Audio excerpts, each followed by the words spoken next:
ये वार कितनी इंटेंस है। इसराइल को जीने का हक नहीं है, इसको नक्शे से मिटा देंगे। कि अमेरिकन मिलिट्री बेस फेल्ड थी। करोगे तो हम तुमको ठोक देंगे। अरे सर, कहाँ जोखिम में डालोगे, ट्रम्प का मामला है, फिर नाराज हो है जाएगा। ना, अली खामेनेई कभी दोस्त नहीं था।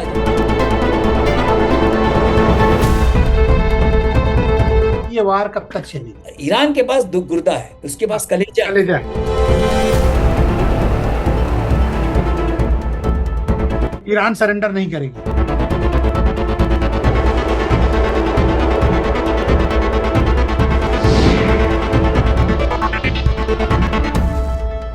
नमस्कार, आप सभी का बहुत स्वागत और अभिनंदन।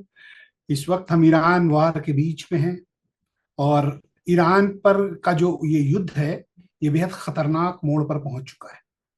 ये युद्ध सिर्फ अमेरिका इजराइल बनाम ईरान के बीच नहीं है, बल्कि ये युद्ध एक बड़ी रीजनल वार में तब्दील होता जा रहा है।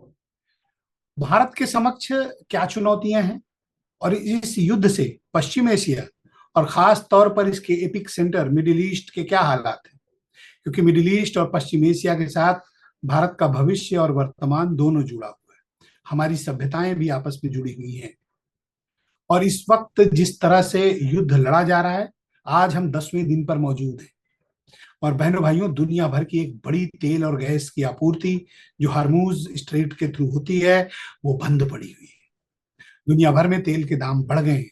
भारत में भी समस्याएं, ऑयल क्राइसिस, एनर्जी क्राइसिस बढ़ती जा रही है और ये युद्ध है जो एक बेहद मुश्किल दौर में पहुंच चुका है।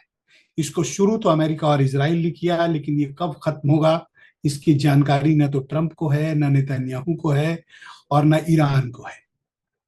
लेकिन जिस तरह का माहौल दुनिया भर में उत्पन्न हुआ है, कई प्रमुख सवाल हमारे समक्ष खड़े हैं। जो इमीडिएट कंसर्न है वो है एनर्जी सप्लाई चेन का प्रभावित होना, और दूसरा भारत के समक्ष चुनौतियां, वो भी तब जब हमारे पड़ोस में इतनी बड़ी, विस्तृत और हाईटेक वार लड़ी जा रही हो, तो हमारी क्या भूमिका होनी चाहिए। हमारे साथ major general retired Ajay Chaturvedi ji मौजूद हैं।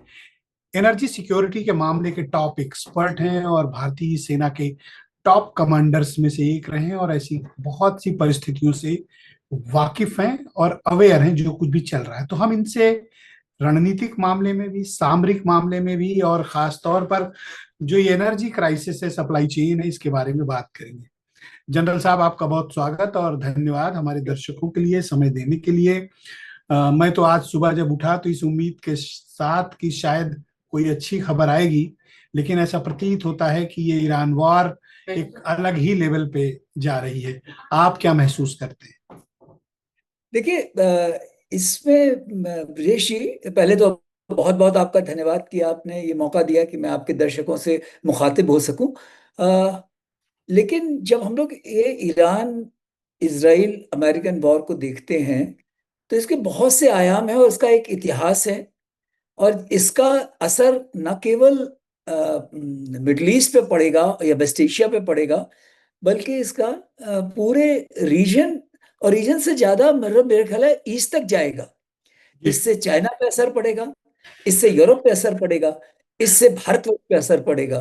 तो ये आज जैसे कि आपने देखा होगा कि दो तीन मैं आपको अगर आप इकोनॉमिक इंडिसेस देखें, निकी जो है करीब 9% गिर गया है, जी। कॉस्पी करीब 16% गिर गया है। मतलब उसके हिसाब से देखते हुए हम तो सिर्फ 4.5%, भारतवर्ष का सेंसेक्स उससे 4.5% गिरा है। तो ये जो है चाइना में करीब 1.3% इन्फ्लेशन हो गया है। तो इन सब चीजों को जब आप गौर से देखते हैं तो दो चीजें इससे बड़ी क्लियरली निकल के आती हैं। जो इमीडिएट समस्या है वो, जैसा कि आपने बोला कि जो ये एनर्जी क्राइसिस है, एनर्जी क्राइसिस का क्या है कि जो स्ट्रेट ऑफ हॉर्मुज है और इससे जो देश लगे हुए हैं, अगर आप उनको गौर से देखें, सऊदी अरेबिया, सऊदी अरेबिया से अगर आप ईस्ट में जाएंगे तो उसके बाद इराक, कुवैत, आप नीचे वेरी। आइए बहरीन, कतार, यूएई, ओमान एक साइड में, ईरान दूसरे साइड में। तो ये जो पूरा है, करीब दुनिया का करीब 40 से 50% ऑयल एंड गैस यहाँ से निकलता है। कटार भारतवर्ष की करीब 80 से 85% एलपीजी सप्लाई करता है। भारतवर्ष का भी करीब 40 से 50% जो है करीब 2.5 मिलियन बैरल हर दिन हमारे पास आता है। हम्म। तो इस सब को देखते हुए आपका इस पे एनर्जी डिपेंडेंस क्वाइट सब्सटेंशियल है। तो ये जब लड़ाई शुरू हुई है किसी और कारणों से शुरू हुई, और मुझे क्या लगता है कि इनकी अगर आप जियोपॉलिटिक्स देखेंगे तो कुछ और है, जो सामने दिख रहा है वो कुछ और है। एक बात बताइए, जो स्ट्रेट ऑफ हार्मूज का बंद होना, जी। आधिकारिक रूप से भले यूनाइटेड नेशन में ईरान कह रहा हो, लेकिन जो उनकी इस्लामिक रिवोल्यूशनरी गार्ड काउंसिल है, उसने हमले की चेतावनी दी, और जो बेचारे शिप ओनर्स हैं वो अपने शिप को तो खतरे में नहीं कोई डालेगा। तो जितना भी परिवहन है तेल और गैस का, वो तो ठप पड़ा हुआ है। जी। तो ये जितने भी गल्फ कंट्रीज का ऑयल और गैस का प्रोडक्शन है, या तो ये फोर्सफुली बंद है, और या तो फिर हमले का शिकार हो रहा है। तो कहीं और कोई रास्ता तो है नहीं ऑयल और गैस निकलने का वहां से। वहां से कोई निकलने का रास्ता इसलिए नहीं है, उसका सिर्फ लैंड रूट कुछ हो सकते हैं, जो कि कुछ देशों ने अपने लिए एक तरकीब बना रखी है। जैसे कि चाइना ने, वो तुर्कमेनिस्तान से उनकी पाइपलाइन है, कजाकिस्तान से उनकी पाइपलाइन है। भारतवर्ष में जो है, भारतवर्ष ने पिछले कुछ दिनों में, अगर कहा जाए, जो भी कारण रहा हो, बहुत से कारण, उसको बाद में अलग बात कर सकते हैं, आज की तारीख में हमारी डिपेंडेंस करीब 40 देशों से हमको सप्लाई होता है। और अगर मान लीजिए ये हमारा बंद होता है, तो मतलब जिसको कहा जाए, अमेरिका तो बोल रहा है कि भाई हमने 1 महीने के लिए वेवर दे दिया। अरे तुम कौन होते हो वेवर देने वाले? रशिया से हमारा अभी भी दिसंबर और एक जनवरी महीने में भी 10 दिन ऑयल से आया जब था। से वार हुई है तब से तो ये बंद ही है ना, गल्फ नहीं, कंट्रीज ये से बंद है, तो। लेकिन हमारे क्या और रास्ते, क्योंकि इसमें क्या हो रहा है, एक चीज हम लोग को बिल्कुल क्लियरली समझ लेना चाहिए कि ये एनर्जी सप्लाई इम्पैक्ट हुआ है, और बहुत बड़ा इम्पैक्ट हुआ, छोटा मोटा इम्पैक्ट नहीं हुआ, बहुत बड़ा इम्पैक्ट हुआ है। लेकिन देश जब ऐसी स्थिति आती है, तो ये उनकी अपनी कुछ तरकीबें लगाते हैं, कुछ अपने ऑल्टरनेटिव सोर्सेस जनरेट करते हैं। हम लोगों ने 2021 से 2021 में एक ईस्ट फार ईस्ट फोरम हुआ था, जिसमें कि मोदी जी को चीफ गेस्ट बनाया गया था, रशिया में हुआ था, साइबेरिया में। तो ये व्लादिवोस्टॉक चेन्नई लिंक तैयार हुई थी, जिससे कि 16 दिन का हमारी कमी होती है कि ऑयल आने में, वहां से, जो ईस्ट ये अपना साइबेरिया से है। हम्म। आप ये समझ लीजिए कि आज की तारीख में सब्सटेंशियली जो सबसे ज्यादा जिस देश पे असर पड़ने वाला है वो है चाइना। कैसे, ये एक समझने की जरूरत है। 21 में ही चाइना ने एक ईरान के साथ समझौता किया, जिसके तहत अगले 25 साल तक, $400 बिलियन का ये एग्रीमेंट था, कि अगले 25 साल तक चाइना को ईरान जो है वो कंसेशनल रेट पे ऑयल और गैस सप्लाई करेगा। इस लड़ाई की वजह से वो रूट जो है वो बुरी तरह इम्पैक्ट हो रहा है, नहीं मिल पा रहा उनको। तो चाइना का तो तो ये हाल मान है। लीजिए कि अगर 1 महीने तक ये वार कंटिन्यू रहती है, मिनिमम मैं मान लेता हूँ, क्योंकि जब यूएस का प्रेसिडेंट कह रहा है कि 4 से 5 हफ्ते चलेगी, तो मैं मानता हूँ चलो 1 महीने भी अगर कर लिए, तो 1 महीने जीसीसी के किसी भी राष्ट्र देश, उस देश से न तो ऑयल निकल पाएगा और न गैस। तो हमको अपनी सप्लाई चेन को क्या साउथ अमेरिका पर डिपेंडेंट हो, वेनेजुएला पे हो, अमेरिका पे हो, या वेस्ट कोस्ट अफ्रीका की तरफ हो, हमें क्या करना चाहिए? हमारे नहीं, लिए तो बड़ी क्राइसिस। वही वही और कल से मैं देख रहा हूँ चिट्ठी घूम रही है, होटल एसोसिएशन और रेस्टोरेंट वालों के हिसाब हमारी सप्लाई बाधित है। नहीं ब्रजेश जी, इसमें तीन चीजें आप गौर करो। तीन चीजें। नंबर एक, गवर्नमेंट ऑफ इंडिया ने कल जो है एसेंशियल कमोडिटी एक्ट को लागू कर दिया, हम्म। जिसके चलते हुए उन्होंने ये कहा है कि भाई, जो इंडस्ट्री को सब गैस की सप्लाई होती थी, वो बंद करके उन्होंने कहा कि हम रेट बढ़ने नहीं देंगे। ये एक, जो पार्लियामेंट में, मैं उसी की बात करूंगा जो पार्लियामेंट में स्टेटमेंट दिया गया है, नंबर एक। तो वो है गैस सप्लाई। गैस हमारी बहुत इंपैक्ट होगी, क्योंकि हमारी इंपोर्ट डिपेंडेंस करीब 80 से 85% है। नंबर एक। नंबर दो, और वो भी कतर से ज्यादा है। जी वही कतार का ही मैं बता रहा हूँ, 80 to 85% हमारी जो गैस सप्लाई है वो कतार से ही है। बाकी सबसे हमारे ऑयल की हो सकती है, लेकिन गैस इतना ज्यादा नहीं है। गैस हमारी एसेंशियली कतार से है। अच्छा, दूसरा जो आपने बोला, तो हमने दूसरा जो पहले से एक प्रिएम्प्टिव स्टेप लिया हुआ था, वो ये लिया हुआ था कि हम एक तो रशिया से ऑयल इंपोर्ट कर रहे थे। दूसरा हमारा, आपने याद देखा होगा कि पिछले साल प्राइम मिनिस्टर मोदी जो है ब्रुनाई गए थे।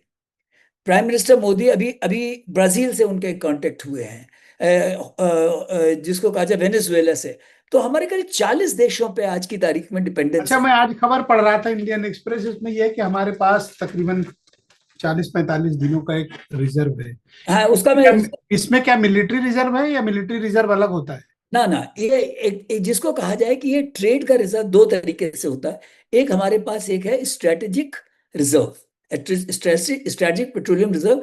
उन्होंने क्या किया, तीन जो है जमीन के नीचे बहुत बड़े बड़े, जिसको कहा जाए कि खदान से खदान। बनाए हुए हैं, पडार है, जिसको कहा जाए वाइजैक है, इस तरह से करके करीब, वो करीब 9.5 दिन का ऑयल उसमें रहता है। उसके अलावा ट्रेड में करीब 40 से 50 दिन का है। तो आप मोटा तौर पे अगर समझ लो कि हमारे पास करीब 50 दिन की बुकत होती है। जी, अगर और इसमें 50 दिन मिलिट्री आपको, मिलिट्री रिजर्व अलग होता है? नहीं, इसमें कोई अलग से रिजर्व नहीं है, ये ट्रेड के ही साथ है, ये पूरा का ये, कोई और इसमें कोई रिजर्व नहीं, ये मैं टोटल देश का, इसमें ही इंडिया का जो मिलिट्री का रिजर्व इसके अंदर ही है। लेकिन हम्म। ये जो 50 दिन का रिजर्व है, इंडिया ने 2-3 स्टेप पिछले कुछ दिनों में लिए हैं। एक, उन्होंने क्या किया कि ऑयल एंड गैस के ऊपर हमारी डिपेंडेंस घटानी शुरू की। तो आज की तारीख में जो रिन्यूएबल्स हैं, उनके ऊपर करीब हमारी जो एनर्जी रिक्वायरमेंट करीब 51% है, जिसमें कौन आता है, सोलर, विंड और वाटर, हाइड्रो, ये तीन बहुत इंपॉर्टेंट है। और इसके अलावा रिन्यूएबल्स के अलावा एक करीब, जिसको कहा जाए करीब 4 से 5% हमारी जो है न्यूक्लियर एनर्जी पे है। तो इस तरह से हम लोगों ने ये, लेकिन फिर भी आपकी इंडस्ट्री के लिए ऑयल एंड गैस बहुत इंपॉर्टेंट है। अच्छा, इसके अब दूसरा बगैर, सवाल है जो आम भारतीयों के मन में है, जो हर कोई ये जानना चाहता है कि ये वॉर कितनी इंटेंस है। ईरान पर जो हमला कर रहा है अमेरिका और इसराइल, ये कितना भयानक है? और मिडिल ईस्ट में जो पलटवार कर रहा है ईरान, उसका क्या इम्पैक्ट है? देखिए, इसमें 2-3 चीजें, जो आप लड़ाई की अगर बात करेंगे तो इसमें 2-3 अलग अलग आयाम हैं। पहला आयाम ये है कि मिलिट्री, कोई भी कैंपेन होती है, उसका ऑब्जेक्टिव क्या होता है। तो ऑब्जेक्टिव, इसमें दो जो प्रोटैगनिस्ट हैं, एक है जिसने शुरू की है लड़ाई, एक तो अमेरिका है, और दूसरा है इजराइल। इन दोनों के जो उद्देश्य हैं लड़ाई के, वो अलग अलग हैं। अमेरिका कहता है कि रिजीम चेंज, कि वहां पर रिजीम ये नहीं रहनी चाहिए। जो इजराइल है, उसका ये है कि भाई आप 3 एच के थ्रू, हमास, हूती और हिजबुल्लाह के थ्रू, आप कहते हो कि इसराइल को जीने का हक नहीं है, इसको नक्शे से मिटा देंगे। ये लेट अयातुल्ला अली खमेनी खमनाई ये कहते थे, उसके पहले रोहिल्ला खोमेनी भी यही कहते थे। तो ये जो इस्लामिक ईरान, जो उनका रिपब्लिक आया, तब से पिछले करीब कहा जाए 79 से, तो आज की तारीख में करीब 47 ईयर से ये ईरान की फिलॉसफी रही है। इससे लड़ने के लिए जो इसराइल है, उनकी एक अपनी फिलॉसफी है कि तुम हमारे साथ करते हो तो उसके पहले हम प्रिवेंटिव एक्शन लेंगे। और उन्होंने वो अपनी कार्रवाई शुरू कर रखी है ना। ये जो दो एम है, फिर ये होगा कि इसका इसका इम्पेक्ट क्या होगा। अगर जो है, ये आप बोल रहे हो कि न्यूक्लियर, आप ये सोचो कि न्यूक्लियर एसेट्स अगर चाइना, ईरान के पास तैयार हो गए, अगर हो गए, तो उससे क्या होगा। उससे जो सबसे बड़ा होगा, ये डिटरेंस के लिए नहीं है, बाकी सबके पास डिटरेंस के लिए है। इंडिया ने जैसे बोला नो फर्स्ट यूज, हम फर्स्ट यूज नहीं करेंगे, डिटरेंस के लिए कि भाई तुम करोगे तो हम तुमको ठोक देंगे। हम्म। वहां डोमिनेशन के लिए है कि अगर तुम चीचपड़ मत करो, मेरे पास न्यूक्लियर वेपन है, मैं तुम्हें खींच दूंगा। ये ईरान की फिलोसफी थी। तो इन दो के चलते हुए, एक तो रजीम चेंज अमेरिका का था, लेकिन एक जो उससे असर हुआ है, जो इससे पूरी लड़ाई से इन्होंने खामेनेई को मारा है, वो इजराइल का उद्देश्य था। अच्छा, आपने उनके फॉरेन मिनिस्टर का कल एक स्टेटमेंट पढ़ा होगा। उन्होंने कहा अमेरिका का मकसद ईरान के जो ऑयल एंड गैस रिजर्व्स के सेंटर्स हैं उनको कब्जा करना है, जस्ट लाइक वेनेजुएला। जी, और जब बिल्कुल। वो कहते हैं तो ट्रम्प के बयान का वो एक एग्जाम्पल एविडेंस के तौर पर पेश करते हैं। क्या अमेरिका का इस युद्ध के पीछे मकसद एनर्जी स्टोर को या ईरान के जो ऑयल और गैस रिसोर्स है उनको कब्जा करना है? देखिए, इसमें ब्रिजेश जी, आप थोड़ा सा इतिहास देख लो। जब शाह रजा पहलवी थे वहां पे पावर में, तो पूरे जो अमेरिका, ये ईरान के रिसोर्सेज, इनका नंबर 3 है दुनिया में। वेनेजुएला के पास सब जो रिजर्व्स हैं, इनके पास नंबर 3 है दुनिया में। तो ये जो है, ये बहुत बड़ी ताकत थी ऑयल एंड गैस की फील्ड में ईरान। तो ये जो है पूरे पूरे अमेरिकन, शेवरॉन है, इन सब के पास ही था, जो एक्सॉन मोबिल है, इन लोगों के पास था। लेकिन आज की तारीख में ईरान जो है, उसके ऊपर सैंक्शंस हैं, तो वो उनको यूज नहीं करने देना चाहते हैं क्यों इन्होंने। ना माना जाए कि अमेरिका ईरान के ऑयल रिजर्व्स और एनर्जी पर कब्जा करने के लिए अटैक। बिल्कुल बिल्कुल बिल्कुल नहीं, ऐसा नहीं है कि सिर्फ इसी पे यही एक एम नहीं है। उनका इरादा ये है कि ईरान जो है, इसको जो इस्लामिक रजीम है, ये एक अमेरिका के लिए चैलेंज है। आई विल नॉट से डेमोक्रेटिक, वर्ड वो सब बकवास है, वो जो अमेरिका बोलता है उसकी मैं बात नहीं मानता हूं। मैं ये कहता हूं ये अमेरिकन रजीम के लिए चैलेंज है। आप देखिए कि शाह रजा पहलवी को उन्होंने वहां पे बैठाया, उनको इस्लामिक रिवॉल्यूशन ने उड़ा दिया। उसके बाद पिछले 47 साल से सक्सेसिव प्रेसिडेंट कोशिश किया जा रहा है, जिमी कार्टर से लेके और अभी तक ट्रम्प तक, हर ने कोशिश की कि किस तरह से हम इनको इस्लामिक रिजीम को खत्म कर दे, नहीं कर पाए। वहां पे जो मूवमेंट भी चल रहा है कि एंटी ईरान जो रिजीम का मूवमेंट जो अमेरिका ईरान में चल रहा था, उसको भी उन्होंने बहुत हवा दी थ्रू, जिसको कहते हैं कि डीप स्टेट जिसको सर बोलते हैं। मेरी एक बात को तसल्ली से विचार करिए और फिर जवाब दीजिए कि अमेरिका को ईरान से कौन सा इमीडिएट थ्रेट है। ईरान आज तक कभी शिया कम्युनिटी ने या ईरान ने अमेरिका में कोई टेररिस्ट अटैक नहीं किया, या ईरान और अमेरिका के बीच कोई ऐसी डोमेस्टिक वायलेंस की या एक दूसरे के यहाँ टेरर स्पॉन्सर करने की कोई ऐसी हिस्ट्री भी नहीं है। ईरान के पास ऐसे कोई वेपन भी नहीं है कि जो अमेरिका पर सीधे थ्रेट हो। क्या अमेरिका किसी और की लड़ाई लड़ रहा है, या क्यों न माना जाए कि अमेरिका का मकसद एनर्जी सेक्टर पर कंट्रोल करना है वेस्ट एशिया में। क्योंकि एक भी ऐसा उदाहरण नहीं है कि शियाओं ने कभी कोई आतंकवादी हमला अमेरिका में किया हो, तो ईरान को अमेरिका के लिए इमीडिएट थ्रेट कैसे माना जाए। देखिए ब्रिजेश जी, यहां पे जियो पॉलिटिक्स आती है। अमेरिका जो ईरान पे कर रहा है, इसके दो बहुत इंपॉर्टेंट पार्ट हैं। एक तो इसराइल का मिडिल ईस्ट में रहने से मिडिल ईस्ट की जो इस्लामिक मोनोलिथनेस है, वो चैलेंज हो जाती है। तो इसलिए अमेरिका का जैसे आउटपोस्ट है ये, इसराइल जो है अमेरिका का एक तरह से आउटपोस्ट है, तो उसको उसको सपोर्ट करना है, नंबर वन। दूसरा, ईरान जो है वो वर्ल्ड के ट्रेड को थ्रू हूती लाल सागर में, भूमध्य सागर में हिजबुल्ला के थ्रू, हमास के थ्रू, अरब वर्ल्ड में, तीनों में इंपैक्ट करता है क्योंकि उसके प्रॉक्सीज हैं ये। अच्छा, दूसरा, जो ईरान को जो उनकी रिजीम को सपोर्ट मिल रहा था, वो सब्सटेंशियली दो देशों से मिल रहा था, एक चाइना से and to an extent Russia से। नाउ आप इनकी अलग अलग इंटरेस्ट देखिए। जैसा मैंने बताया कि वो जो $400 बिलियन का था, जिसकी वजह से मान लीजिए ये एनर्जी सप्लाई बाधित होती है, तो इससे किसको नुकसान होगा? चाइना को। चाइना जो अमेरिका का इस हमें वक्त भी सबसे, सर, हमें भी। नहीं, मैं सबसे बड़ा नुकसान, सबसे बड़ा नुकसान होगा चाइना को। तो हम्म। चाइना को वो चैलेंज करना, हम उसकी अमेरिका की लड़ाई में हम इंसिडेंटल है बाय द वे, हमें उसको, हमसे उसको ना कोई लव लॉस्ट है। ये नहीं कि वो सोचता है कि भाई भारतवर्ष हमारा दोस्त है तो हमें इसको बचा के, नहीं, सॉरी, ऐसा कुछ नहीं है। आपको भी, क्योंकि आप हर बार ये कहते हो कि जी हम तो, हमारी स्ट्रैटेजिक ऑटोनॉमी है, हम यूक्रेन में जो होगा वो बोलेंगे। तो वो एक चीज जो है चाइना को, एक चीज।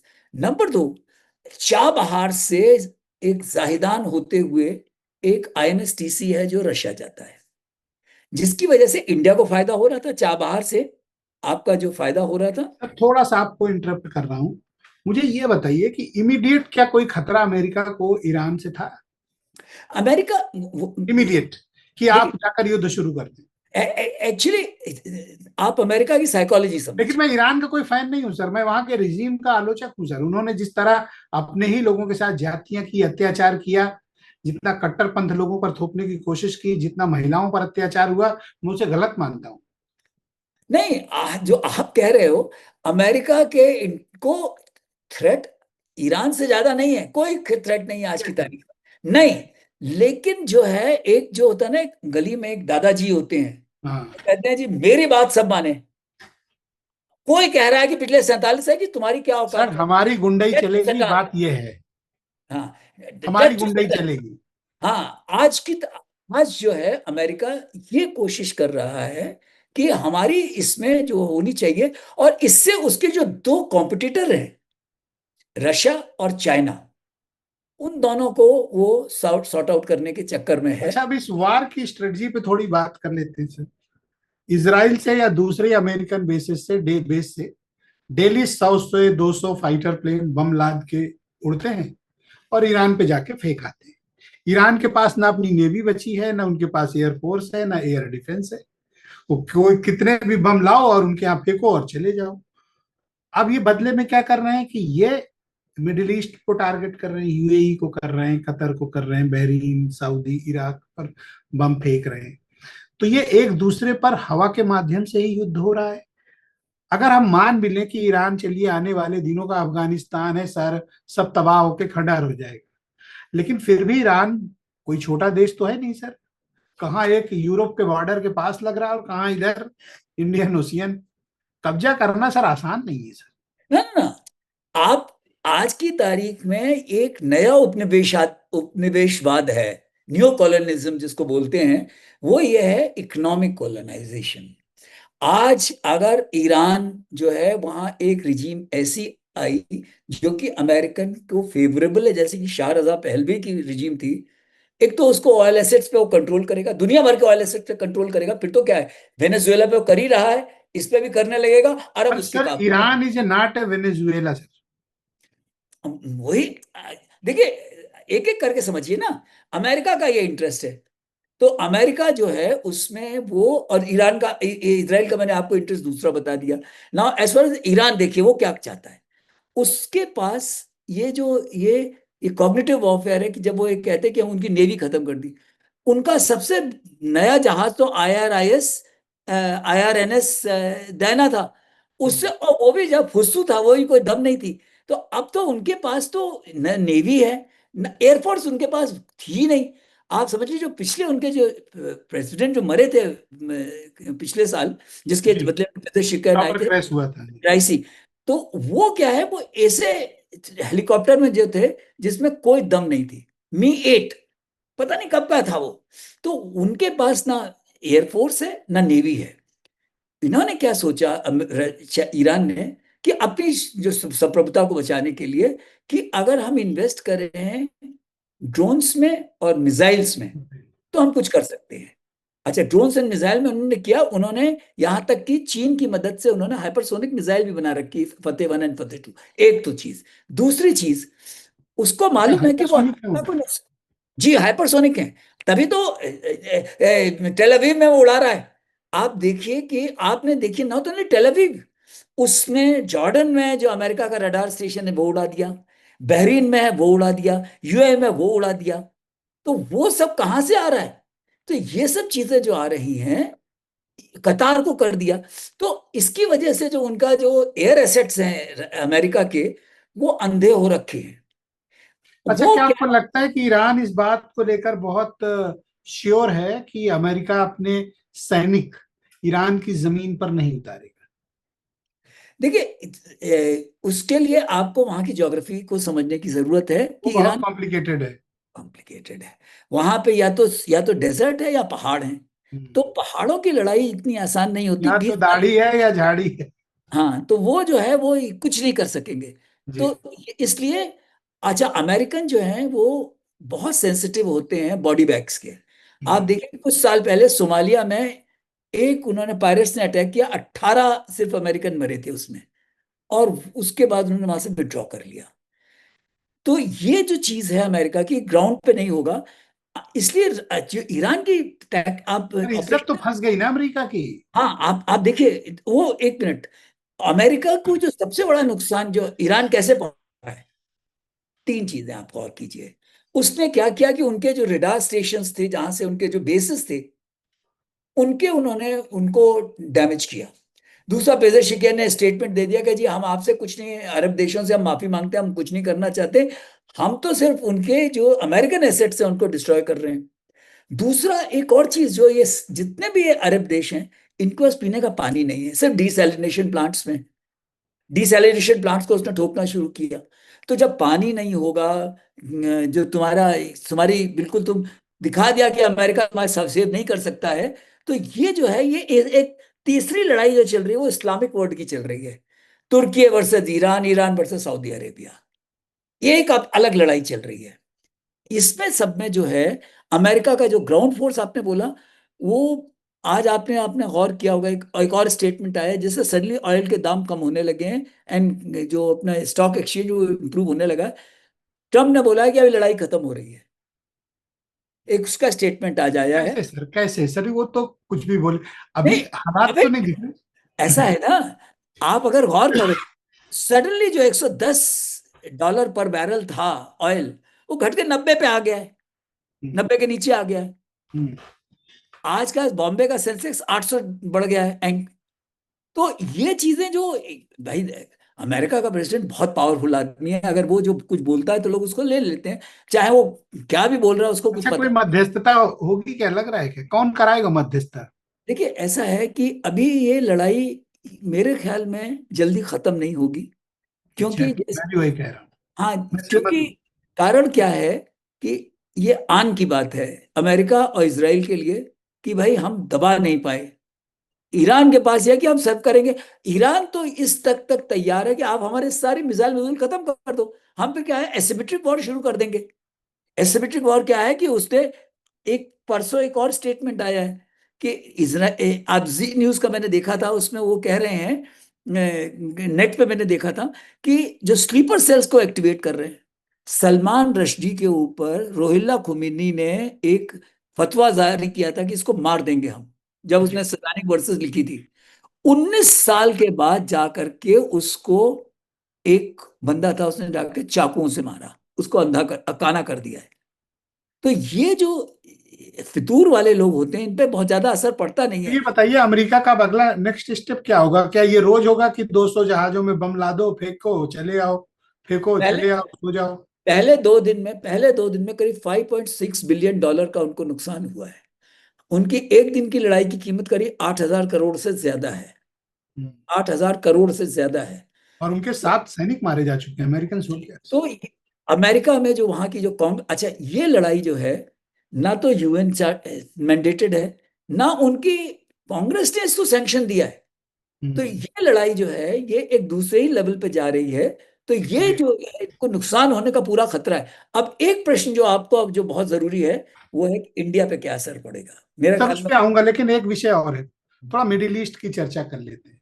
मिडिल ईस्ट की पूरी इकोनॉमी ना सर, वहाँ के व्यापार, trade, oil, gas, hospitality, service sector, international transactions, वो दुनिया का हब है। और खास तौर पर मैं मानता हूँ दुबई, अबू धाबी और दोहा, दुबई और रियाद, अगर इन चार को आप सेंटर पॉइंट पे रखो, इन चारों जगहों के व्यापार लगभग ठप पड़े हुए हैं। 10-15% ऑपरेशनल हो तो हो। इवन कि आप देख रहे होंगे कि चारों हवाई अड्डे, जहां पर प्रतिदिन तकरीबन 4,000 फ्लाइट्स टेक ऑफ और लैंडिंग होती थी, आज 100-150 हो जाए तो बहुत बड़ी बात है, क्योंकि अंडर थ्रेट है। तो पूरी मिडिल ईस्ट की जो इकोनॉमी है ना सर, वो इस वार की वजह से 10 दिन में यहां से यहां आ गई। अगर बिल्कुल। ये कंटिन्यू हुई 1 महीने, तो इसका बिगेस्ट लॉस जो है वो दुबई, अबू धाबी, रियाद और कतर को झेलना होगा। क्या वो इसकी स्थिति में है? सवाल नंबर एक। दूसरा, ईरान को मारना, अमेरिका को मारे, इनको क्यों मार रहा है? भाई ऐसा होता है ना, आप अगर मैं आपसे लड़ नहीं सकता हूँ, कुश्ती लड़ सकता हूँ, तो आपके आसपास जो आपके भतीजे भांजे होंगे या आपके चेले जो होंगे। नौकर चाकर होंगे उनको आगे एक थप्पड़ मार के निकल जाऊंगा मैं। ये वो हो रहा है। और इससे क्या नुकसान जो आपने बोला कि सबसे बड़ा नुकसान, वो अमेरिका को नुकसान कैसे कर सकता है? क्या उसके पास कोई आईसीबीएम है जिससे कि वो अमेरिका तक नहीं फायर है। कर सकता है? नहीं है। क्या उसके पास इतने वेपनरी है कि वो अब्राहम लिंकन को या जेरल्ड फोर्ड को डुबा सकता है? नहीं ना, कर सकता। नहीं। तो फिर वो क्या करेगा?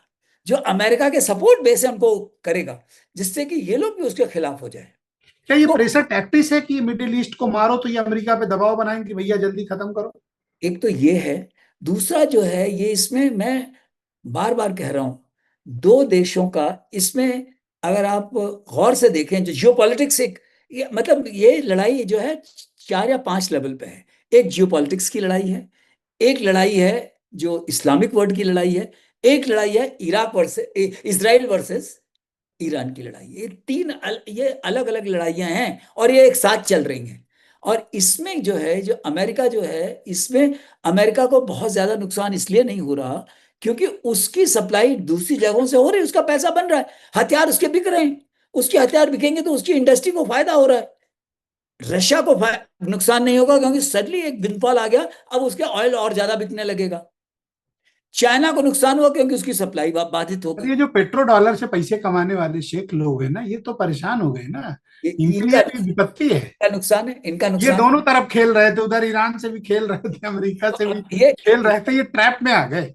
ये दोनों को नुकसान है। अनएक्सपेक्टेड था अटैक ईरान का। तो वही मैं कह रहा हूं कि जो नहीं, अनएक्सपेक्टेड इसलिए क्योंकि आप अगर ये कहो कि हम पेट्रोल को आग के बगल में रखे, अगर उसमें आग नहीं लगेगी, तो ये तो वैसा हो गया ना कि मैं आंख बंद कर लूं और कह दूं कि कुछ नुकसान नहीं हो रहा। तो वैसी वाली बात है। तो ये जो इनको क्या लग रहा था कि अमेरिका हमको बचाएगा। अब अपनी जान अमेरिका बचा रहा है, सब वो दूतावास बंद करके बेस खाली करके हाँ, निकल गए मिडिल नहीं ईस्ट। बचा पा रहा। तो ये एक अपने आप में एक जो है, ये रियलाइजेशन है। और ये जो है जिसको कहा जाए वो इस्लामिक वर्ल्ड वाली लड़ाई है। ईरान ने प्रूव कर दिया कि भाई तुर्की और सऊदी अरेबिया तुम्हारे मालिक नहीं है। तुमको अगर कोई बचा सकता है तो ईरान बचा सकता है। अच्छा, एक सवाल, दो सवाल और है। एक ये, पहला तो ये कि इतने बड़े पैमाने पर मिडिल ईस्ट के स्ट्रेटेजिक आर्थिक केंद्रों पर ये जो अटैक है, ये ऑल ऑफ सडन ईरान ने किया कि पहले से प्लानिंग के कारण हो रहा है? प्लान ये तो देखिए, आप गौर करो ना। कल जो मैंने आपको एक बहुत बढ़िया ये सुनजू के जो बेस्ट कोट है वो मैंने बोला था कि if you know your enemy and know your self you will win thousands of battle. ये सुनजू ने बहुत साल पहले बोला था। तो दूसरा जो एक चाणक्य का भी है इसमें बहुत इंटरेस्टिंग। चाणक्य ने बोला था कि अगर आपको अपने दुश्मन से लड़ना है तो उसके अलाइज को फोड़ो। जो उसके अलाइज हैं उनको नुकसान पहुंचा, उनकी जो जो इकोनॉमिक एसेट्स हैं, रिसोर्सेज है, उनको नुकसान पहुंचाओ।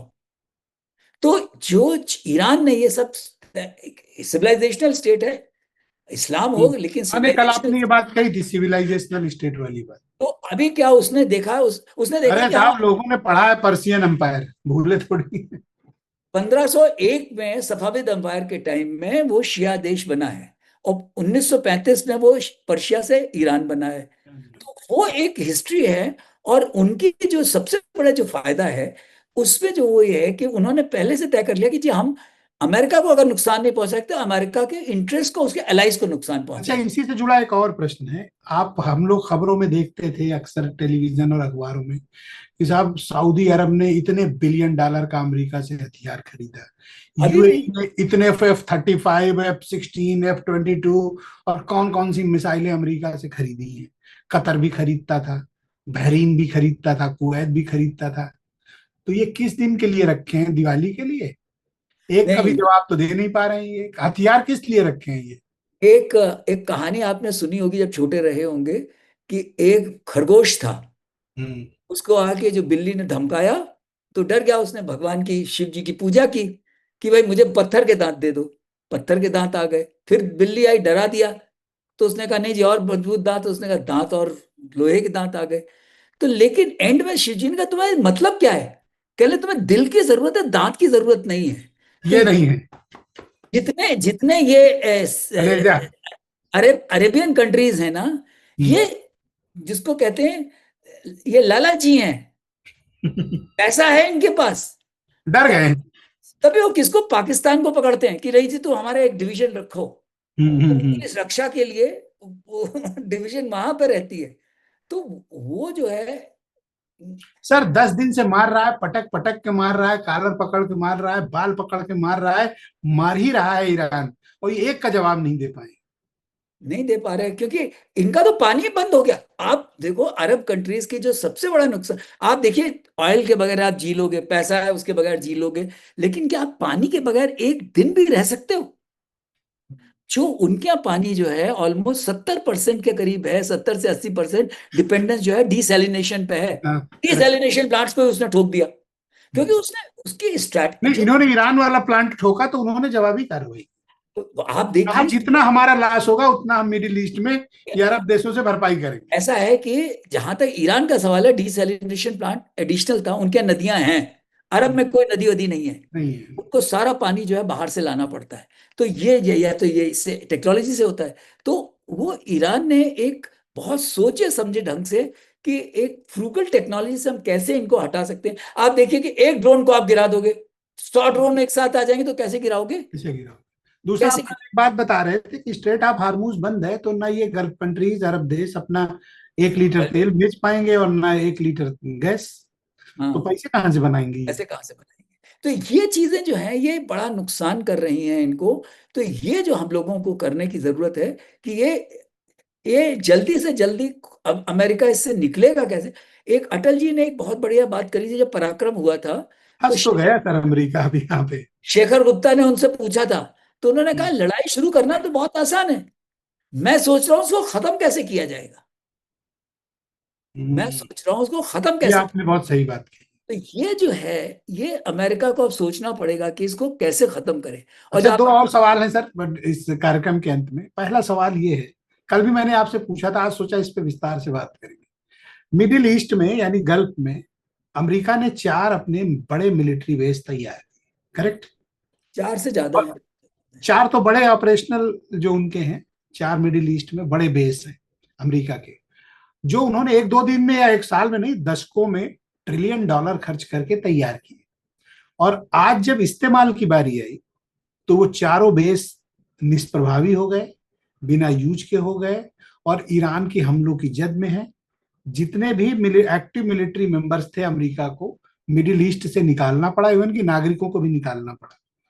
क्या ये खराब प्लानिंग का नतीजा है या अमेरिका की फायर पावर पर सवाल है? और ये $1 ट्रिलियन किस बात के लिए खर्च किया गया था कि जब वार आएगी तो आप इनका इस्तेमाल नहीं कर पाएंगे, या फिर ये जीसीसी कंट्रीज इस्तेमाल की इजाजत नहीं दे रहे हैं? नहीं नहीं, देखिए दो चीजें अलग अलग हैं। एक तो जीसीसी कंट्री कह रहे हैं कि भाई तुम हमारे लोगों को बख्श दो, अपने बेस पे जो तुम्हें करना हो करते रहो। जहां तक अमेरिका का सवाल है, वेपनरी की प्रॉब्लम नहीं है, प्रॉब्लम जो है अंडरस्टैंडिंग की है। मेरा अपना जो विचार ये है, मैं जैसे आपने बोला, मैं भी ईरान की, क्योंकि मैं इतिहास बहुत अच्छी तरह पढ़ा है मैंने ईरान का। तो ये जो आज देश में रोआ रट मची हुई है कि भाई ईरान का वो नुकसान हो गया, हमारा बड़ा दोस्त है, कोई दोस्त दास्त नहीं था। अली खामेनेई कभी दोस्त नहीं था। जब वो 81 में कश्मीर में भी आए थे, तो इस्लाम की बात की थी उन्होंने, कश्मीरी पंडितों की बात नहीं करी थी उन्होंने। तो इसलिए 370 पे भी उसके जो विचार अलग ही थे। तो ये सोचना, 65 की लड़ाई में भी ईरान ने उनका साथ दिया था। सिर्फ इतिहास में एक बार 1994 में ईरान ने साथ दिया था, जबकि ह्यूमन राइट्स पे जिनेवा में होता, जब अटल जी गए थे एज ए लीडर। सर इस पे आते हैं कि अमेरिकन मिलिट्री बेस फेल्ड क्यों हो गए जो middle east. American American base जो फेल हो रहे हैं, इनका क्या है, ये अंडरस्टैंडिंग है। क्योंकि आपने जो इन्होंने सोचा कि आप क्या किस चीज से हमको मारोगे। उन्होंने कहा कि भाई हम अमेरिका जो ईरान की है एयरफोर्स को खत्म कर देंगे, नेवी जो थी ही नहीं कभी, थी ही नहीं, उसमें कोई दम थी ही नहीं ना उनके एयरफोर्स। एयरफोर्स F-14 है ना, जो मिराज 3 है उनके पास, तो उस एयरफोर्स थी नहीं उनके पास। आपने जो उनके रहे बचे जहाज से तोड़ दिया, ठोक दिया। उसने प्लान किया है कि भाई हम फ्रूगल टेक्नोलॉजीज पे कैसे काम करेंगे। और इसमें उसकी मदद दो देशों ने की है, रशिया ने और चाइना ने। जिसकी वजह से कि वो जो मिसाइल, ईरान के पास दो गुर्दा है, उसके पास कलेजा है, चले जाए। कलेजा है। और लड़ने का विल पावर जिसको कहते हाँ, हैं। वो इतिहास में कभी भी गुलाम नहीं रहा, तो आप काहे को गुलाम, उसको कैसे तुम बना सकते हो? हैं? और जो जो जिहाद वाले होते हैं वो तो मरने को तैयार हैं। अच्छा, ऐसा भी होगा चूंकि मेरे ख्याल से तकरीबन 50,000 एक्टिव मिलिट्री मेंबर्स थे, सर्विस मेंबर अमेरिका के मिडिल ईस्ट में। सबको बाहर कर लिया उन्होंने। उनके इवन की बेस भी लावारिस है। और दुबई वाला बेस तो मैंने देखा तो लगभग वो जो सैटेलाइट इमेजेस सीएनएन ने जारी की थी, लगभग तबाह हो चुका है। वो फुजेरा बिल्कुल किनारे पे है, 33 किलोमीटर है वहां से सिर्फ, नहीं जिसको बात। कहते हैं कि, अच्छा, और छत से मार देगा तो गिर जाए। हाँ, वो वाली हालत है। तो ये जो है फुजेरा जो है, वो तो यूएई को बहुत ही नुकसान, अमेरिका को नुकसान हो रहा है। तो ये अमेरिका का जो सबसे बड़ा जो है अंडरस्टैंडिंग। आप जब लड़ाई करते हो तो आपको सोचना पड़ेगा कि आप लड़ाई को कैसे एग्जीक्यूट करोगे, कैसे इसको एंड पे लाओगे, इसका एंड। तो ये आप श्योर हो कि जब तक कि सैनिक उतारेंगे नहीं तब तक कोई परिणाम होगा नहीं, मध्यस्थता और बातचीत के जरिए ही इसका समाधान निकलेगा, जो भारतवर्ष कह रहा है। और ईरान सरेंडर नहीं करेगा। हाँ, जो भारतवर्ष कह रहा है। और इसमें कोई बैकटॉक चैनल चल रहे होंगे जो हद तक मुझे मालूम है, क्योंकि आपका आपसे जो भारतवर्ष के बातचीत सभी देशों से, अरब देशों से भी हो रही है, ईरान से भी हो रही है। तो ये भारतवर्ष इसमें बहुत ही, मेरे ख्याल में इस लड़ाई से इमीडिएटली नुकसान हो रहा है ऑयल एंड गैस का, लेकिन लॉन्ग टर्म में इससे सबसे बड़ा फायदा, सबसे बड़े फायदों में से एक फायदा, अच्छा, फायदेदार। ये जितने भी जीसीसी मेंबर हैं, अरेबियन कंट्रीज हैं, ये सब मिलकर ईरान से बात करने का प्रयास तो कर रहे होंगे ना, क्योंकि इनका तो सब कुछ दांव पे है। अच्छा, ये किससे तो व्यापारी कम देश हैं, ये तो व्यापार करते हैं शेख लोग, तो ये यही, तो चाह रहे होंगे कि भैया मान जाओ, जो लेना देना हो ले लो। तो वो वही तो, उसमें भारतवर्ष का रोल बहुत इंपॉर्टेंट है। भारतवर्ष से ही इसकी बातचीत, क्योंकि जो पाकिस्तान की कोई इसमें लोकल स्टैंड ही नहीं है। तो इसमें बातचीत जो अरब की ईरान से अगर हो सकती है तो सिर्फ भारतवर्ष के थ्रू अरे सर, कहाँ जोखिम में डालोगे, ट्रम्प का मामला है, फिर नाराज हो है जाएगा। ना, कुछ नहीं। हाँ? ये बैक भाग चैनल जाएगा कि चलता है। अच्छा हमारी मध्यस्थता कराओगे। ना ना नहीं, बैक चैनल हाँ, इसमें कोई नहीं। बैक चैनल भारत बात करो सर, सामने न भारतवर्ष करो, में, गुस्सा हो भारत जाएगा वो। देखिए, जो लोगों आज भारतवर्ष में भी कह रहे हैं वो ये भारतवर्ष की एक, इनके कंसिस्टेंट पॉलिसी यूक्रेन के बारे में तो यहाँ, कि हम ना एक्स के साथ है ना वाई के साथ है, हम शांति के साथ हैं।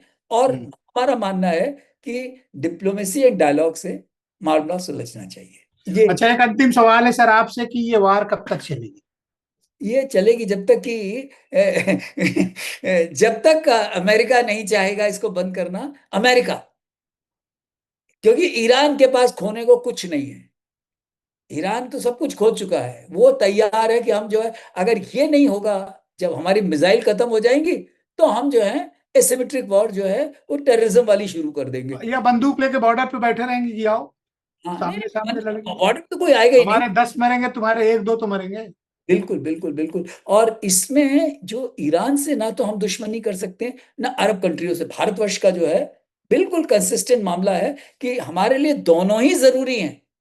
अरब देश भी जरूरी है, क्योंकि ईरान जो है, ईरान आपके लिए जरूर, अगर आप ईरान ईरान आपके साथ नहीं हुआ या आपके खिलाफ नहीं हुआ, आई विल नॉट से साथ में तो नहीं होगा, लेकिन अगर आपके खिलाफ नहीं हुआ तो आपको स्ट्रेटेजिक फायदा अफगानिस्तान में भी होगा, अगेंस्ट पाकिस्तान भी होगा, और जो जो सेंट्रल एशिया के लिए वो फायदा मिलेगा। अरब देश से अगर आपके साथ हुए तो आप जो पाकिस्तान की सपोर्ट लाइन है वो काट सकते हो, जैसा कि होता रहा है।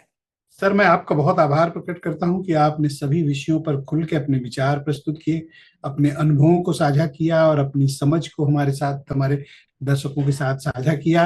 हम ईरान वार पर लगातार नजर रखे हुए हैं, आगे के अपडेट्स के लिए भी आपको थोड़ी जहमत देते रहेंगे, और मैं आपका बहुत आभार प्रकट करता हूं इस कार्यक्रम में हमारे साथ मौजूद रहने के लिए। आपको बहुत बहुत शुक्रिया। धन्यवाद। जय हिंद। नमस्कार।